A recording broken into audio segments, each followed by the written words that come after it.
Assalamualaikum warahmatullahi wabarakatuh. Perkenalkan, nama saya Lutfi Alhilalia Husna dari kelas 6 Shift 3. Di sini saya akan menjelaskan tentang beberapa teori yang sudah pernah saya jelaskan, di mana letak perbedaannya, guna memenuhi persyaratan dari ujian tengah semester mata kuliah teori akuntansi.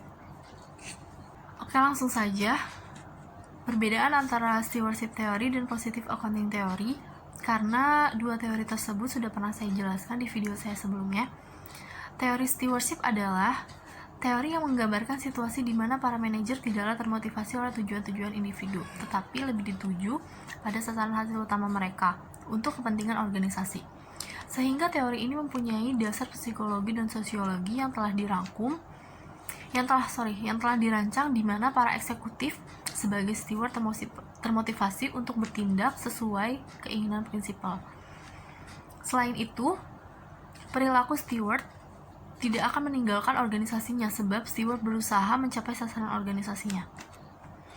Mengacu pada teori stewardship, perilaku steward adalah kolektif, sebab steward berpedoman dengan perilaku tersebut tujuan organisasi dapat dicapai.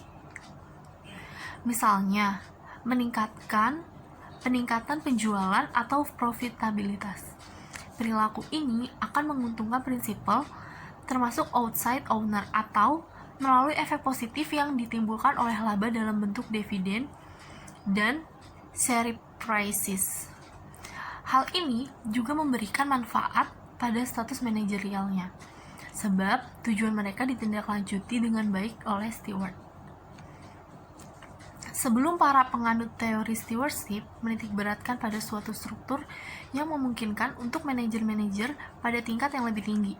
Sebagai contoh, Donaldson dan Dennis pada tahun 1991 berpendapat bahwa CEO yang bertindak sebagai steward akan mempunyai sikap pro-organisasional.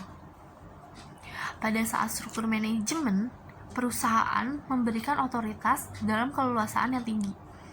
Struktur tersebut memperlihatkan adanya disfungsional model of man dari teori agensi. Tetapi model of man pada stewardship, teori ini akan memaksimalkan utilitas steward untuk mencapai tujuan organisasi dibandingkan dengan tujuan untuk dirinya sendiri. Oke, sedangkan positive accounting teori merupakan teori yang menjelaskan tentang kebijakan akuntansi dan praktiknya dalam perusahaan serta memprediksi kebijakan apa yang akan dipilih manajer dalam kondisi-kondisi tertentu di masa yang akan datang. Di sini seperti Watts dan Ziherman merupakan pencetus pertama positive accounting teori ini, yang telah memberikan arah baru dalam perkembangan penelitian akuntansi.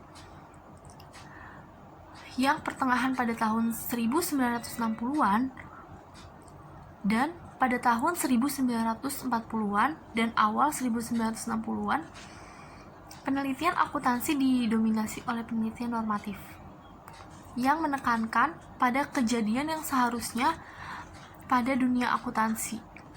Yang berbeda dari positive accounting teori ini adalah lebih menekankan bagaimana teori akuntansi dapat menjelaskan dan memprediksi fenomena berdasarkan kejadian nyata di dunia akuntansi.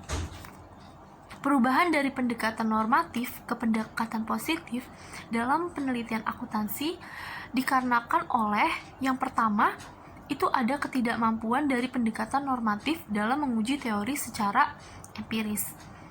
Dan yang kedua, pendekatan normatif lebih berfokus pada investor. Dan yang ketiga, pendekatan normatif tidak memungkinkan alokasi modal dalam pasaran saham. Segitu aja perbedaan dari stewardship teori dan positive accounting teori. Kurang lebihnya mohon maaf. Wassalamualaikum warahmatullahi wabarakatuh.